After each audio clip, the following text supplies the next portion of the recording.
Good evening, എല്ലാവർക്കും നമസ്കാരം. നമ്മളുടെ ഇന്ത്യയിലെ മറ്റൊരു ഇൻഷുറൻസ് ലൈഫ് ഇൻഷുറൻസ് കമ്പനിയും കൂടെ രൂപീകൃതമാകുന്നുണ്ട്. അതായത് നമ്മളുടെ മഹീന്ദ്രയും അതുപോലെ തന്നെ ഒരു കനേഡിയൻ മനുലൈഫും തമ്മിലുള്ള ജോയിൻ്റ് ആയിട്ടുള്ള ഒരു കൊളാബറേഷൻ വഴിയാണ് പുതിയ ഇൻഷുറൻസ് വിപണിയിലെ ഒരു സുപ്രധാനമായിട്ടുള്ളൊരു മാറ്റം. നമുക്ക് ഇനിയും ഒരു പുതിയ ഇൻഷുറൻസ് കമ്പനി കൂടെ ഇന്ത്യയിൽ ഫങ്ഷനിലാകുമ്പോൾ, അതായത് ഏകദേശം 7,200 കോടി രൂപയുടെ സംരംഭമാണ്. ഇന്ത്യയിലെ ഇൻഷുറൻസ് മാർക്കറ്റ് അല്ലെങ്കിൽ ഇൻഷുറൻസ് സെക്ടർ വളരെ അധികം ഇപ്പോഴും നമുക്ക് എന്താണ് പറയുന്നത്, അതിൻ്റെ ഗ്രോത്ത് മറ്റ് പ്രധാനപ്പെട്ട മാർക്കറ്റുകളെ അപേക്ഷിച്ച് നോക്കുമ്പോൾ ഇന്ത്യയിലെ എല്ലാ മാർക്കറ്റുകളും ശരിക്കും പറഞ്ഞു കഴിഞ്ഞാൽ, പ്രത്യേകിച്ച് നമ്മൾ ഷെയർ മാർക്കറ്റായാലും സ്റ്റോക്ക് മാർക്കറ്റായാലും മ്യൂച്വൽ ഫണ്ട്സിൻ്റെ ആയാലും ഇൻഷുറൻസിൻ്റെ ആയാലും ശരി, ലൈഫ് ഇൻഷുറൻസ് ആയാലും നോൺ ലൈഫ് ഇൻഷുറൻസിൻ്റെ സെക്ടർ ആയാലും ശരി, എല്ലാം തന്നെ ഇനിയും വളരെയധികം വളരാനുണ്ട്. ശരിക്കും അൺടാപ്ഡ് ആയിട്ടുള്ള, ടാപ്പ് ചെയ്യപ്പെടാത്ത വലിയൊരു പൊട്ടൻഷ്യൽ മാർക്കറ്റ് ഇപ്പോഴും ഈ പറഞ്ഞ സെക്ടേഴ്സിലെല്ലാം തന്നെ ഉണ്ട്. ഇപ്പം ഇന്ത്യയുടെ ഇൻഷുറൻസ് സെക്ടർ അല്ലെങ്കിൽ ഇൻഷുറൻസിൻ്റെ മാർക്കറ്റ് വളരെ വേഗത്തിൽ വളർന്നുകൊണ്ടിരിക്കുന്ന ഒരു സെക്ടറാണ്. അപ്പം അങ്ങനെയുള്ളൊരു വിപണിയെ ലക്ഷ്യമാക്കിയിട്ട് മഹീന്ദ്ര ആൻഡ് മഹീന്ദ്ര നമുക്കറിയാം, മഹീന്ദ്ര ആൻഡ് മഹീന്ദ്ര വളരെ പോപ്പുലർ ആയിട്ടുള്ളൊരു ബിസിനസ് കോൺഗ്ലോമറേറ്റ് ആണ്.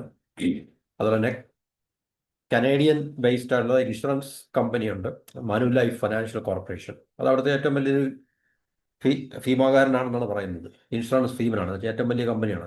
ഈ രണ്ട് കമ്പനികൾ തമ്മിൽ 50:50 എന്ന ഓണർഷിപ്പിൽ, അനുവാദത്തിൽ, എന്നുവെച്ചാൽ മഹീന്ദ്രയ്ക്ക് 50%, മറ്റേ മനുലൈഫിനും 50% വീതം സ്റ്റേക്ക്. ഇപ്പം ഇങ്ങനെ ഒരു കൊളാബറേഷൻ ആണ് ഇപ്പോൾ ആരംഭിക്കാൻ പോകുന്നത്. അതിൽ 7,200 കോടി രൂപയുടെ മൊത്തം മൂലധന നിക്ഷേപം ആദ്യം ഉണ്ടാകുമെന്നാണ് പറയുന്നത്. ഓരോ കമ്പനിയും 3,600 കോടി രൂപ വെച്ച് ആദ്യം നിക്ഷേപിക്കും. അതുകൊണ്ടാണ് 50-50 നമ്മൾ നേരത്തെ പറഞ്ഞത്.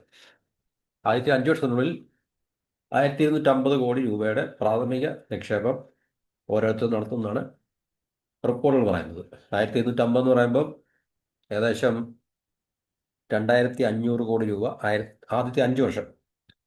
അതിൽ മഹീന്ദ്ര 1,250, മറ്റേ മനുലൈഫ് കനേഡിയൻ കമ്പനി 1,250 നിക്ഷേപിക്കും.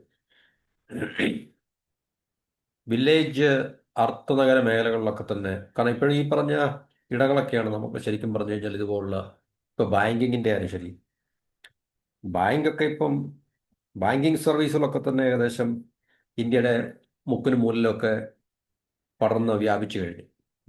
പക്ഷേ ഇപ്പോഴത്തെ ഈ പറഞ്ഞ ഇൻഷുറൻസ് പോലുള്ള ഫിനാൻഷ്യൽ മേഖലകളൊക്കെ തന്നെ, അല്ലെങ്കിൽ ഈവൻ മ്യൂച്വൽ ഫണ്ട്സ് ആയാലും ഷെയർ മാർക്കറ്റിൻ്റെ പെനിട്രേഷൻ അല്ല, ഷെയർ മാർക്കറ്റിലേക്ക് എക്സ്പോസ്ഡ് ആയിട്ടുള്ള ആൾക്കാരുടെ എണ്ണമൊക്കെ വളരെ കുറവാണ് ശരിക്കും പറഞ്ഞു കഴിഞ്ഞാൽ. നമ്മൾ മറ്റേ അഡ്വാൻസ്ഡ് ആയിട്ടുള്ള എക്കോണമീസ് ഒക്കെ തന്നെ എടുത്ത് നോക്കുമ്പോൾ അവരുമായിട്ടുള്ള താരതമ്യം നമ്മൾ ചെയ്ത് നോക്കുമ്പോൾ തീർച്ചയായിട്ടും ഇന്ത്യയൊക്കെ ഇനിയും, അല്ലെങ്കിൽ ഇന്ത്യയിലെ പോപ്പുലേഷൻ തീർച്ചയായിട്ടും ഇനിയും കൂടുതൽ, അല്ലെങ്കിൽ ഇന്ത്യയിലെ ഈ മാർക്കറ്റുകളൊക്കെ ഇനിയും കൂടുതൽ വളരാനുണ്ട് ശരിക്കും പറഞ്ഞു കഴിഞ്ഞാൽ. ഒരു മെച്ചുവറായിട്ടുള്ള മാർക്കറ്റ് ആയോന്ന് ചോദിച്ചു കഴിഞ്ഞാൽ, പിന്നെ അതിൻ്റെ റെപ്രസെൻറ്റേഷൻ വെച്ചിട്ട് മെച്ചുവറായിട്ടില്ല. പക്ഷേ ഒത്തിരി ആൾക്കാർ, തീർച്ചയായിട്ടും പോപ്പുലസ് ആയിട്ടുള്ള ഒരു രാജ്യമായതുകൊണ്ട്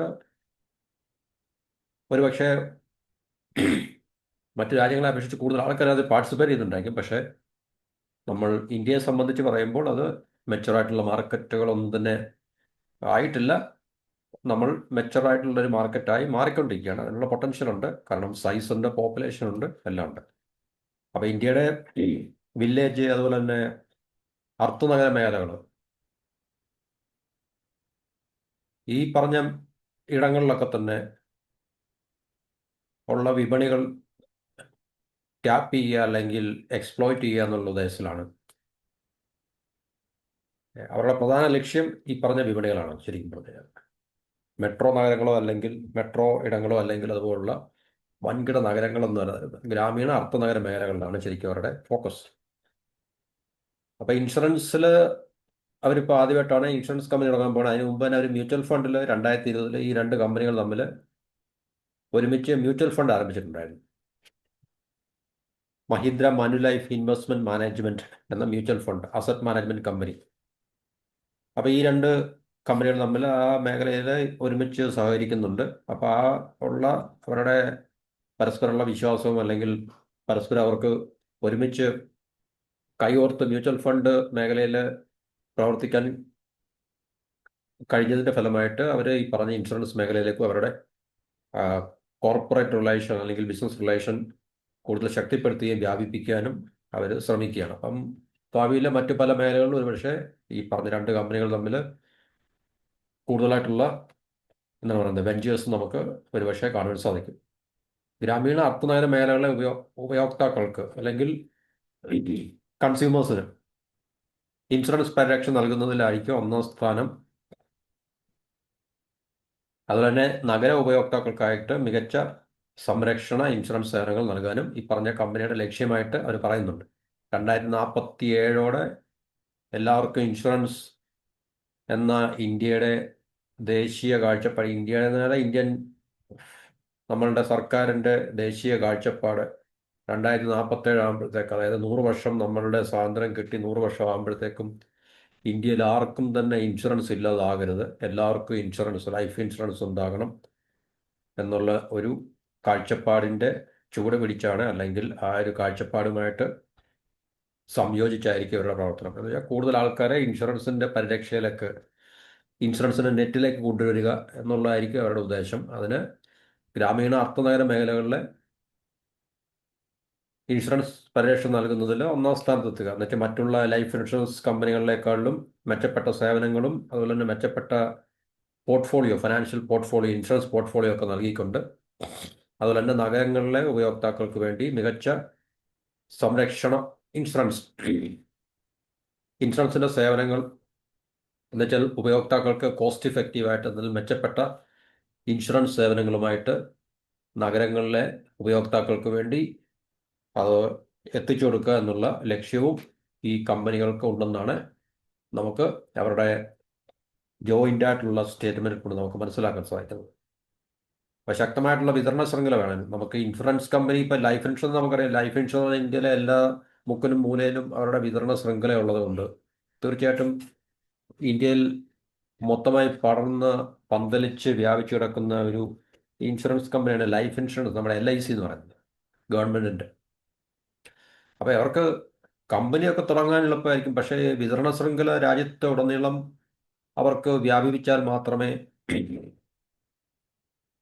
അവർക്ക് കൂടുതൽ ബിസിനസ്, അവരുടെ ഇൻഷുറൻസ് ബിസിനസ് അവർക്ക് വർദ്ധിപ്പിക്കാൻ അല്ലെങ്കിൽ കൂടുതൽ അവർക്ക് ഉണ്ടാക്കിയെടുക്കാൻ സാധിക്കത്തുള്ളൂ. അപ്പോൾ മഹീന്ദ്രയുടെ ഗ്രാമീണ മേഖലകളിലുള്ള ശക്തമായിട്ടുള്ള വിതരണ ശൃംഖലയും അതുപോലെ തന്നെ നഗരകേന്ദ്രങ്ങളിലെ മനുലൈഫിൻ്റെ ഏജൻസി വൈദഗ്ധ്യവും അപ്പോൾ രണ്ടും കൂടെ സമന്വയിപ്പിച്ചുകൊണ്ട് ഉപയോക്താക്കൾക്ക് അതിനെ കൂടുതൽ, എന്നുവെച്ചാൽ രണ്ട് കമ്പനികളാകുമ്പോൾ തീർച്ചയായിട്ടും രണ്ടുപേരുടെയും സ്ട്രെങ്തും വീക്ക്നെസ്സും ഒക്കെ പലതരത്തിലായിരിക്കും. മഹീന്ദ്രയ്ക്ക് ഗ്രാമീണ മേഖലകളിൽ ശക്തമായിട്ടുള്ള അടിത്തറയുണ്ടെന്നാണ് പറയുന്നത്. മറ്റേ മനുലൈഫ് എന്ന് പറയുന്ന കമ്പനിക്ക് നഗരപ്രദേശങ്ങളിൽ കൂടുതൽ അവർക്ക് അവരുടെ എക്സ്പെർട്ടൈസ് യൂട്ടിലൈസ് ചെയ്യാൻ സാധിക്കും. അപ്പോൾ ഇത് രണ്ടും കൂടെ ജോയിൻ ചെയ്തുകൊണ്ട് അല്ലെങ്കിൽ ഒരുമിപ്പിച്ചുകൊണ്ട് ഉപയോക്താക്കൾക്ക്, നഗരങ്ങളിലെയും ഗ്രാമങ്ങളിലെയും ഉപയോക്താക്കൾക്ക് അനുയോജ്യമായിട്ടുള്ള insurance പരിരക്ഷകൾ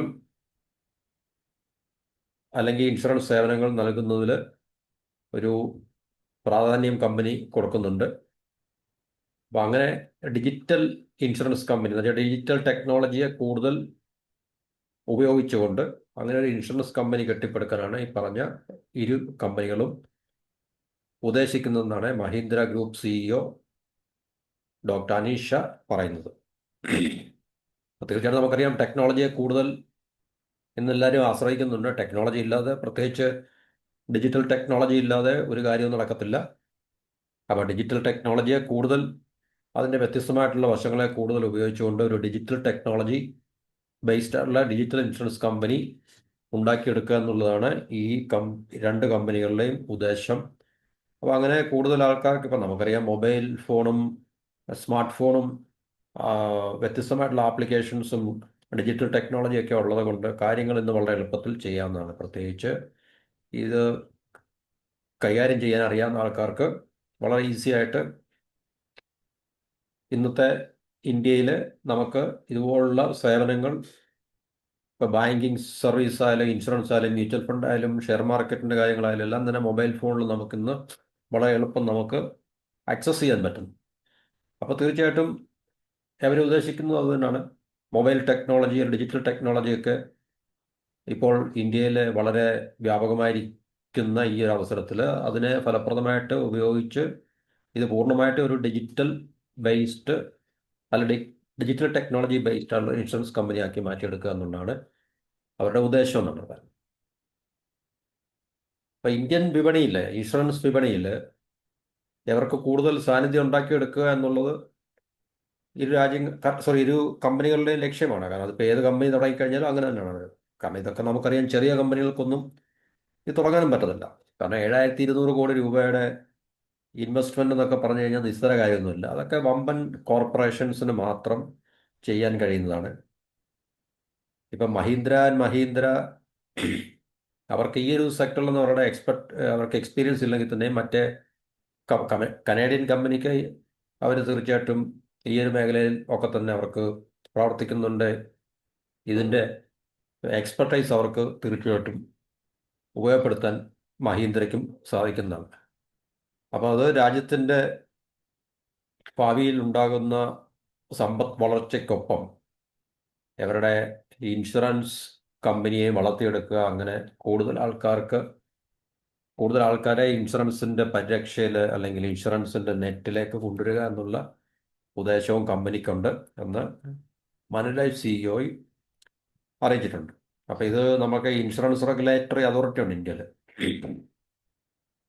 insurance regulatory authority. Regulatory അനുമതികൾ ലഭിച്ച ശേഷം സംരംഭത്തിന് തുടക്കമിടാനാണ് അങ്ങനെ കഴിയത്തുള്ളൂ. കാരണം ഇന്ന് ഓൾമോസ്റ്റ് എല്ലാ മേഖലകൾക്കും റെഗുലേറ്ററി അതോറിറ്റീസ് ഉണ്ട്. ഇപ്പോൾ സെബി എന്ന് നമ്മൾ പറയുന്ന പോലെ തന്നെ, അല്ലെങ്കിൽ മറ്റ് റിയൽ എസ്റ്റേറ്റുമായിട്ട് ബന്ധപ്പെട്ട് ഇല്ലേ, അങ്ങനെ ഓരോ മേഖലയ്ക്കും റെഗുലേറ്ററി അതോറിറ്റീസ് ഉണ്ട്, അല്ലെങ്കിൽ അതോറിറ്റീസ് ഉണ്ട്. അപ്പോൾ അതോറിറ്റീസിൻ്റെ അനുമതി ലഭിക്കാതെ തീർച്ചയായിട്ടും ഈ പറഞ്ഞ ഒരു സംരംഭവും ചെയ്യാൻ സാധിക്കത്തില്ല. ഇപ്പം മ്യൂച്വൽ ഫണ്ടുമായിട്ട് ബന്ധപ്പെട്ട റെഗുലേറ്ററി അതോറിറ്റി ഉണ്ട്. അതുപോലെ തന്നെ മറ്റ് ബാങ്കിങ് സർവീസ്, ബാങ്ക് തുടങ്ങണമെങ്കിൽ നമുക്കറിയാം RBIയുടെ അപ്രൂവൽ വേണം, RBIയുടെ ലൈസൻസിങ് വേണം. അപ്പം അങ്ങനെ ഓരോ മേഖലയ്ക്കും റെഗുലേറ്ററി അതോറിറ്റീസ് ഉണ്ട്, അല്ലെങ്കിൽ അപ്പെക്സ് ബോഡി ഉണ്ട്. അപ്പോൾ അവരുടെ അനുമതി, അപ്രൂവൽ, അല്ലെങ്കിൽ അവരുടെ എന്താ പറയുന്നത്, അവരിൽ നിന്ന് കിട്ടേണ്ട ഫോർമലായിട്ടുള്ള ലീഗലായിട്ടുള്ള പെർമിഷൻ അല്ലെങ്കിൽ ലൈസൻസ് ലഭിക്കാതെ ഒരിക്കലും ഇത് സ്റ്റാർട്ട് ചെയ്യാൻ സാധിക്കത്തില്ല. അപ്പം ഇൻഷുറൻസ് റെഗുലേറ്ററി അതോറിറ്റിയുടെ അനുമതി ലഭിച്ചതിന് ശേഷം ഇവർക്ക് ഫോർമലായിട്ട് ഔദ്യോഗികമായിട്ട് ഈ സംരംഭം തുടങ്ങാൻ പ്ലാന് അല്ലെങ്കിൽ തുടങ്ങാൻ കഴിയുമെന്നാണ് അവർ പറയുന്നത്. അപ്പോൾ തീർച്ചയായിട്ടും ഇന്ത്യയെ സംബന്ധിച്ച് നമുക്കറിയാം, ഏത് മേഖലയിലും കൂടുതൽ പ്ലെയേഴ്സ്, ഏത് മേഖലയായാലും ശരി, അത് ബാങ്കിങ്ങിലായാലും ശരി, പിന്നെ ഇൻഷുറൻസ് ആയാലും മ്യൂച്വൽ ഫണ്ട് ആയാലും ഷെയർ ബ്രോക്കേഴ്സിൻ്റെ കാര്യത്തിലായാലും ശരി, അങ്ങനെ വ്യത്യസ്തമായിട്ടുള്ള ഏത് മേഖലകളിലായാലും ശരി, ഇല്ല നമുക്കിപ്പോൾ ഒരു കോമ്പറ്റേറ്റീവ് ആയിട്ടുള്ള അറ്റ്മോസ്ഫിയർ ഉണ്ടാകണമെങ്കിൽ, എന്നുവെച്ചാൽ കസ്റ്റമേഴ്സിന് കൂടുതൽ മെച്ചപ്പെട്ട പ്രോഡക്റ്റും സർവീസും അതുപോലെ തന്നെ അഫോർഡബിൾ ആയിട്ടുള്ള പ്രൈസിൽ സാധനങ്ങളും സേവനങ്ങളൊക്കെ ലഭിക്കണമെങ്കിൽ ഒത്തിരി പ്ലെയേഴ്സ് ആ മാർക്കറ്റിലുണ്ടെങ്കിൽ, കോമ്പറ്റേറ്റീവ് ആയിട്ടുള്ള അല്ലേ ഒരു മാർക്കറ്റാണെങ്കിൽ തീർച്ചയായിട്ടും അത് നമ്മുടെ മാർക്കറ്റിനെ കൂടുതൽ മെച്ചപ്പെടുത്താൻ അത് കഴിയും. അപ്പോൾ ഇൻഷുറൻസ് സെക്ടറിൽ ഇനിയും കൂടുതൽ ഇതുപോലുള്ള സംരംഭങ്ങൾ ഉണ്ടാകേണ്ടിയിരിക്കുന്നു. കാരണം ആൾക്കാർക്ക് മെച്ചപ്പെട്ട സേവനങ്ങളും അതിൽ അഫോർഡ് ചെയ്യാൻ കഴിയുന്ന തരത്തിലുള്ള ഇൻഷുറൻസ് സേവനങ്ങളൊക്കെ ലഭ്യമാകുവാൻ കൂടുതൽ ഇതുപോലുള്ള കമ്പനികൾ ഇൻഷുറൻസ് മേഖലയിലേക്ക് വരേണ്ടത് വളരെ അത്യാവശ്യമാണ്. ഇപ്പം നമ്മൾ അമേരിക്ക അതുപോലുള്ള രാജ്യങ്ങളൊക്കെ എടുത്തു നോക്കിക്കഴിഞ്ഞാൽ നമ്മൾ അതുമായിട്ട് കമ്പയർ ചെയ്യുമ്പോൾ ഒരിക്കലും ഇന്ത്യ, ഞാൻ അതാ പറഞ്ഞ മെച്ചുവറായിട്ടുള്ള മാർക്കറ്റ് നമ്മളായിട്ടില്ല ഈ പറഞ്ഞ മേഖലകളിലൊന്നും തന്നെ. അവർക്ക് നൂറുകണക്കിന് വർഷത്തെ ഇല്ലേ, എക്സ്പീരിയൻസ് ഉണ്ട് ഈ പറഞ്ഞ മേഖലകളിലൊക്കെ തന്നെ. നല്ല ഒത്തിരി കമ്പനികൾ ദശാബ്ദങ്ങളായിട്ട് ഈ മേഖലകളിൽ അവിടെ വർക്ക് ഫങ്ഷൻ ചെയ്യുന്നുണ്ട്. അപ്പോൾ അവരുടെയൊക്കെ മാർക്കറ്റ്, അമേരിക്കൻ മാർക്കറ്റ്, ഇപ്പോൾ ബാങ്കിങ് ആയാലും ഇൻഷുറൻസ് ആയാലും ഷെയർ മാർക്കറ്റ് ആയാലും മറ്റ് ഫൈനാൻഷ്യൽ എന്താണ് പറയുന്നത്, ഏത് പ്രോഡക്റ്റിൻ്റെ സെക്ടർ ആയാലും ശരി, അതെല്ലാം അവിടെ പിന്നെ മെച്ചുവേർഡ് ആണ് മാർക്കറ്റ് എന്ന് പറഞ്ഞാൽ.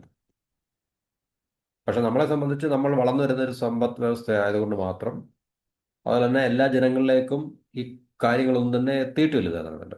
അപ്പം നമുക്കറിയാം ഇന്ത്യയുടെ ഷെയർ മാർക്കറ്റിൽ തന്നെ ഇന്ത്യയിലെ പോപ്പുലേഷൻ്റെ എത്ര ശതമാനം പാർട്ടിസിപ്പേറ്റ് ചെയ്യുന്നുണ്ട്? വളരെ ചുരുക്കം, വിരലെണ്ണാവുന്ന ശതമാനം മാത്രമേ പാർട്ടിസിപ്പേറ്റ് ചെയ്യുന്നുണ്ട്. അതുപോലെ മ്യൂച്വൽ ഫണ്ടിലുള്ള ആൾക്കാർ.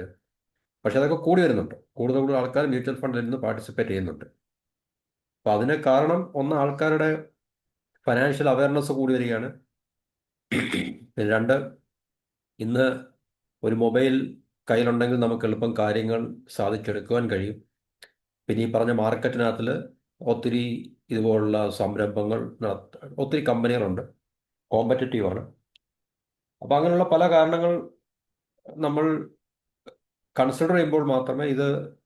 അപ്പോൾ ഇനിയും തീർച്ചയായിട്ടും ഈ എല്ലാ മേഖലകളിലും, ഇപ്പോൾ ബാങ്കിങ്ങിലായാലും, ബാങ്കിങ് കൂടുതൽ പ്രൈവറ്റൈസ് ചെയ്തുകൊണ്ടിരിക്കുകയാണ്. കാരണം ഗവൺമെൻറ് തന്നെ പബ്ലിക് സെക്ടർ യൂണിറ്റ്സിൻ്റെ, പൊതുമേഖലാ ബാങ്കിൻ്റെ എണ്ണം ഇനിയും മിനിമം മൂന്നാക്കി നിർത്താൻ ഉള്ള പരിപാടിയിലേക്കാണ്. State Bank of India, Punjab National Bank, Catholic Syrian Bank, ഈ മൂന്ന് ബാങ്കുകളിലേക്ക് ഒതുക്കാനാണ് ഗവൺമെൻറ് പരിപാടി. ബാക്കി ഇപ്പോൾ ഉള്ള നിലവിലുള്ള 10-12 ബാങ്കുകളെല്ലാം മെർജ് ചെയ്ത് മൂന്ന് പൊതുമേഖലാ ബാങ്കുകളാക്കുക എന്നുള്ളതാണ് ഗവൺമെൻറ്റിൻ്റെ പരിപാടി. ബാക്കിയെല്ലാം പ്രൈവറ്റൈസ് പ്രൈവറ്റ് മേഖലയ്ക്ക് ഇനിയിപ്പം കൂടുതൽ കൂടുതൽ എന്താണത് സ്കോപ്പുകൾ ഉണ്ടായിക്കൊണ്ടിരിക്കും. അപ്പോൾ അങ്ങനെ ഓരോ മേഖല, ഇൻഷുറൻസ് ആയാലും ബാങ്കിങ് ആയാലും ഈ പറഞ്ഞ വ്യത്യസ്തമായിട്ടുള്ള ഇതുമായി ബന്ധപ്പെട്ട ക്യാപിറ്റൽ ഫൈനാൻഷ്യൽ ഇൻഷുറൻസ് മാർക്കറ്റുകളൊക്കെ തന്നെ കൂടുതൽ എന്താണ് പറയുന്നത്, ഇതുപോലുള്ള കമ്പനികൾ അല്ലെങ്കിൽ കൂടുതൽ പിന്നെ ബിസിനസ് വെഞ്ചേഴ്സ് വരേണ്ടിയിരിക്കുന്നു. കൂടുതൽ ഉൽപ്പന്നങ്ങൾ ഉൽപ്പന്നങ്ങൾ സേവനങ്ങൾ, ഇത് സർവീസ് സെക്ടർ ആണല്ലോ. കൂടുതൽ മെച്ചപ്പെട്ട ഇൻഷുറൻസ് സേവനങ്ങൾ ജനങ്ങൾക്ക് ലഭിക്കുവാൻ ഇത് ഉപയോഗപ്പെടും. കാരണം എന്നാൽ മാത്രമേ നമ്മുടെ മാർക്കറ്റിൻ്റെ വളർച്ചയും അതിൻ്റെ മെച്യൂരിറ്റിയും പക്വതയൊക്കെ മെച്ചുറായിട്ടുള്ള മാർക്കറ്റായിട്ട് നമുക്ക് മാറുവാനും അതുപോലെ കൂടുതൽ ആൾക്കാർ ഈ പറഞ്ഞ കാര്യങ്ങളിലൊക്കെ പാർട്ടിസിപ്പേറ്റ് ചെയ്യാനും അല്ലെങ്കിൽ കവർ ചെയ്യാനും ഒക്കെ നമുക്ക് സാധിക്കത്തുള്ളൂ. അത് വളരെ അത്യാവശ്യമാണ്. കാരണം നമ്മൾ വളർന്നു വരുന്നൊരു സമ്പദ് വ്യവസ്ഥയുടെയും കൂടെ ഒരു ലക്ഷണമാണ് ഈ പറഞ്ഞ കാര്യങ്ങളൊക്കെ പറഞ്ഞത്. അപ്പോൾ ഇത്രയുമാണ് നമുക്ക് ഇത് വളരെ പ്രധാനപ്പെട്ടൊരു സംഭവമാണ്. നമ്മുടെ ഇന്ത്യയുടെ ഇൻഷുറൻസ് സെക്ടറിനെ സംബന്ധിച്ച് പുതിയൊരു കമ്പനി കൂടെ വരാൻ പോവുകയാണ്. അപ്പോൾ ജനങ്ങൾക്ക് ഒരു കമ്പനി കൂടെ ലഭിക്കുകയാണ്, നമുക്ക് ചൂസ് ചെയ്യാൻ നമുക്ക് കഴിയും. ഇപ്പോൾ നിലവിലുള്ള കമ്പനികളുടെ ഇൻഷുറൻസിനോടൊപ്പം തന്നെ ഒരു പുതിയ കമ്പനിയുടെയും കൂടെ ഇൻഷുറൻസ് നമുക്ക് ഒരു ചോയ്സായിട്ട് വരികയും അപ്പം നമുക്ക് അതിനകത്തിൽ മെച്ചപ്പെട്ട സേവനങ്ങളാണെങ്കിൽ അഫോർഡ് ചെയ്യാൻ പറ്റുന്ന അവരുടെ സേവനങ്ങളാണെങ്കിൽ ജനങ്ങൾക്ക് തീർച്ചയായിട്ടും അത് ചൂസ് ചെയ്യുക, അവർക്കത് ഇൻഷുറൻസ് അവർക്ക് യൂട്ടിലൈസ് ചെയ്യാൻ സാധിക്കും. അത് ഞാൻ അപ്പോൾ ഇങ്ങനെയുള്ള ബിസിനസ്സുകൾ കൂടുതൽ കൂടുതൽ എല്ലാ സെക്ടറിലും വരട്ടെ എന്ന് നമുക്ക് പ്രതീക്ഷിച്ചുകൊണ്ട് ഈ ടോപ്പിക്ക് ഇവിടെ അവസാനിപ്പിക്കാം. അടുത്ത ടോപ്പിക്കുമായിട്ട് അടുത്ത വീഡിയോയിൽ